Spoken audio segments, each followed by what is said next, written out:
नोकरी असो वा लग्न, चष्म्याची अडचण आता होऊ देऊ नका. नंदादीप नेत्रालयात या आणि तुमच्या चष्म्यापासून मिळवा कायमची मुक्ती. कारण आता चष्मा घालवण्याची लासिक शस्त्रक्रिया फक्त 32,999 रुपयात. शिवाय 5,000 रुपयांपर्यंतचे लासिक स्क्रीनिंग अगदी मोफत. ऑफर मर्यादित कालावधीसाठी. तर वाट कसली बघताय? आजच कॉल करा 92-2000-1000. नंदादीप नेत्रालय, न्यू शाहूपुरी, कोल्हापूर. दृष्टी म्हणजे नंदादीप.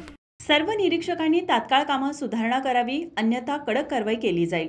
आयुक्त के. मंजुलक्ष्मी. महानगरपालिकेच्या आरोग्य स्वच्छता विभागाची आढावा बैठक आज आयुक्त कार्यालयात पार पडली. बैठकीच्या सुरुवातीस के. मंजुलक्ष्मी यांनी सर्व निरीक्षकांकडून त्यांच्या प्रभागातील स्वच्छतेची माहिती घेतली. यावेळी त्यांनी पुईखडी येथील 5 टन क्षमतेच्या कचरा प्रक्रिया प्रकल्पाची क्षमता वाढविण्यासाठी अतिरिक्त जागा व उपकरणे उपलब्ध करण्याचे नियोजन तातडीने करण्याचे निर्देश दिले. स्वच्छतेबाबत नागरिकांच्या तक्रारी वाढत असल्याने सर्व निरीक्षकांनी तात्काळ कामात सुधारणा करावी, अन्यथा दुर्लक्ष करणाऱ्यांवर कडक कारवाई केली जाईल असा इशाराही त्यांनी दिला. चांगले काम करणाऱ्यांचा सन्मान होईल. आरोग्य विभागात सक्षम कर्मचाऱ्यांना आरोग्य निरीक्षक पदासाठी संधी देण्यात येणार असल्याचंही त्यांनी सांगितलं. भटके कुत्रे, दंडात्मक कारवाई, जनजागृती यावर भर द्यावा.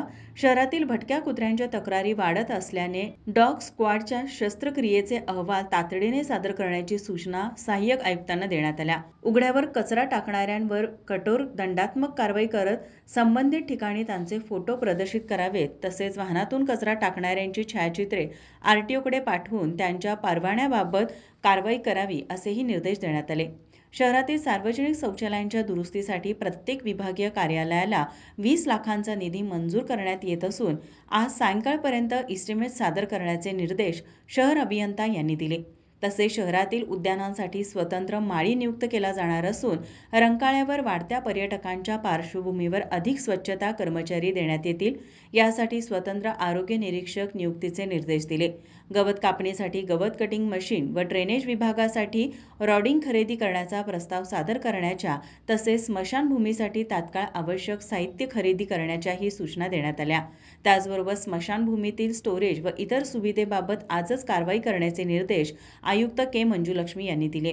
या बैठकीस अतिरिक्त आयुक्त रविकांत अडसूळ, शिल्पा दरेकर, उपायुक्त परितोष कंकाळ, सहाय्यक आयुक्त कृष्णा पाटील, शहर अभियंता रमेश मस्कर तसेच सर्व आरोग्य निरीक्षक उपस्थित होते. माझा महाराष्ट्र न्यूज, कोल्हापूर. ताज्या घडामोडी पाहण्यासाठी माझा महाराष्ट्र न्यूजला आजच सबस्क्राईब करा.